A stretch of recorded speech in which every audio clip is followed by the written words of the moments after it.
Hello నమస్కారం అండి.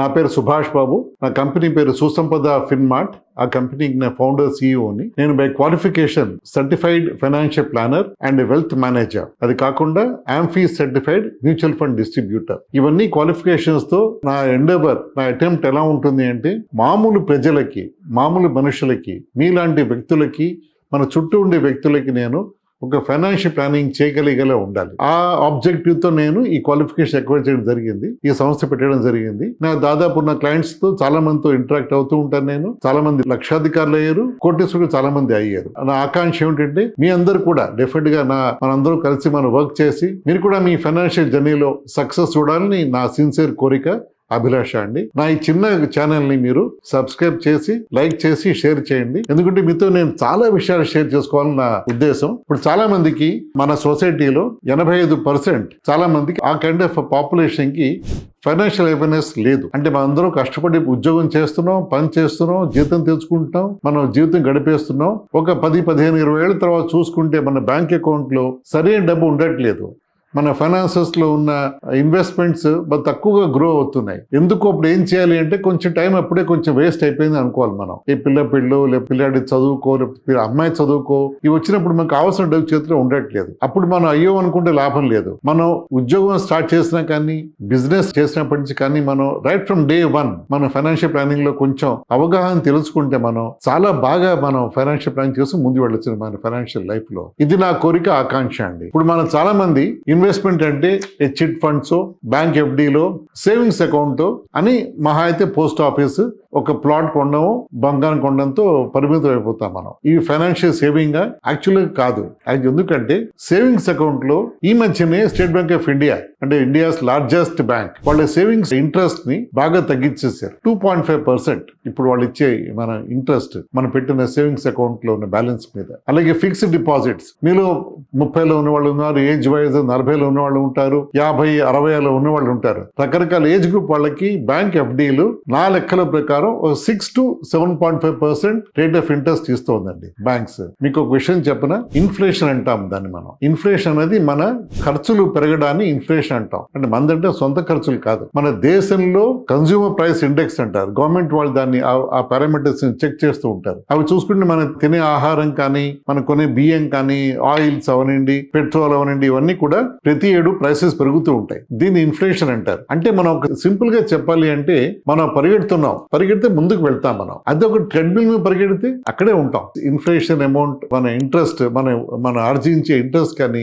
Inflation తక్కువ ఉంటే మనం ఎక్కడున్నాం అక్కడే ఉంటాం. మన అకౌంట్ లో ₹1,00,000 ఉండొచ్చు, 10 లక్షలు ఉండొచ్చు, కానీ ఇన్ఫ్లేషన్ తినేస్తుంది కాబట్టి అమౌంట్ ని మనం దాంతో ఎక్కువ ఏం చేయలేము మనం. సో మిమ్మల్ని భయపెడతాం కాదు, కానీ ఒక సగటు యావరేజ్ వ్యక్తి ఏం చేయాలి అయితే, మరి ఎక్కడ ఇన్వెస్ట్ చేయాలి అని ఆలోచించుకుంటే, ఇందాక నేను చెప్పినట్టు సేవింగ్స్ అకౌంట్ లాభం లేదు, బ్యాంక్ ఎఫ్డీలు అంతంత మాత్రమే 5-6% రేట్ ఆఫ్ ఇంట్రెస్ట్ ఇస్తాయి. సరే, టాక్సేషన్ గురించి మీతో విడిగా నేను మాట్లాడతాను. యాక్చువల్గా నేను బిఫోర్ ఐ గో ఫార్వర్డ్ మీతో నేను చాలా విషయాలు చెప్దాం అనుకుంటున్నాను.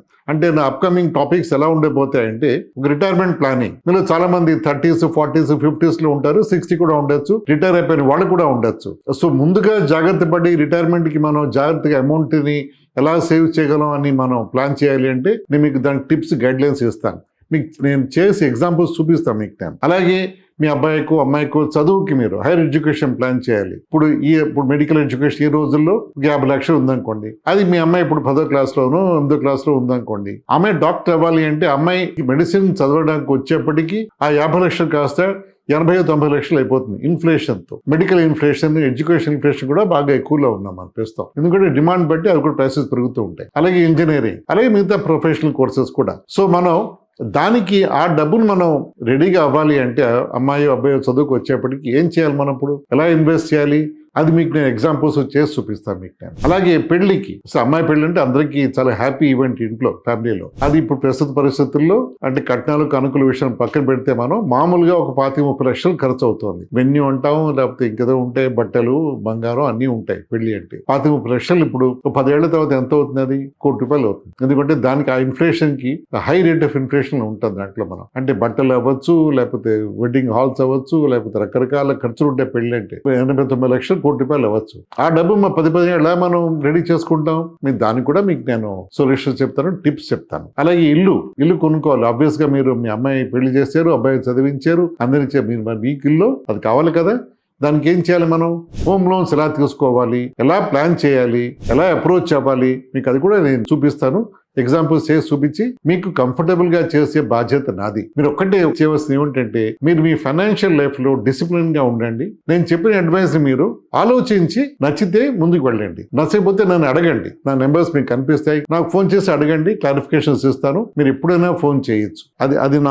అది ప్రామిస్ టు యూ. తర్వాత చాలా ఇంపార్టెంట్ పాయింట్ అండి, మీరు ఎక్కడో బోనస్ వచ్చింది, లేకపోతే పేరెంట్స్ వాళ్ళు ఇచ్చిన ఆస్తి రావచ్చు, ఏదో వచ్చి డబ్బు చేతికి వచ్చింది, దాన్ని ఎక్కడ ఇన్వెస్ట్ చేయాలి? ఓ ప్లాట్ కొనాలా, బంగారం కొనాలా, సిల్వర్ కొనాలా, ఏం చేయాలి దాంతో? మనం దాకా కూడా మీకు నేను సొల్యూషన్ ఇవ్వగలను. అన్నిటికీ కలిపి మనం ఒకటే సొల్యూషన్ కాదు, రకరకాల సొల్యూషన్స్ ఇవ్వగలం. మేము ఆ భాషలో దాన్ని అసెట్ అలొకేషన్ అంటాం. అన్నింటినీ తీసుకుని ఓ దగ్గర ఇన్వెస్ట్ చేయండి దాన్ని మనం కొన్ని బ్యాంకుల్లో, కొన్ని ఇంకదో అప్రోచ్ల్లో అలా పెట్టి మనం మీకు ఓవరాల్ గా మీకు ఇన్ఫ్లేషన్ కంటే ఎక్కువ రిటర్న్ వచ్చేలాగా దాన్ని చేసి చూపిస్తాను. ఎగ్జాంపుల్స్ మీకు డిఫరెంట్ నచ్చుతుందని నా భావన. సో ఈ సిచ్యుయేషన్ లో అంటే ఇన్ని మనం మాట్లాడుకున్నాం. ఇప్పుడు ఎడ్యుకేషన్ అన్నాం, మ్యారేజ్ అన్నాం, హోమ్ లోన్స్ అన్నాం, వెకేషన్ అన్నాం. వెకేషన్ మనం అనుకున్నట్లేము, కానీ మీరు కూడా మీ అన్వైండింగ్ రిలాక్సింగ్ అయినా ఊరు వెళ్ళాలి, బయట దేశాలు వెళ్ళాలి మీరు అనుకుంటే వెకేషన్ కావాలి, మీకు స్ట్రెస్ ఫ్రీ అవ్వాలి కదా, దానికి ఖర్చు అవుతుంది కదా, దానికి ఎలా ప్లాన్ చేయాలి మీకు అది కూడా సొల్యూషన్ చెప్తాను మీకు. ఇలా అన్నిటికీ మనం ఏం చేయాలి అనేది మీకు డెఫినెట్గా చెప్తాను.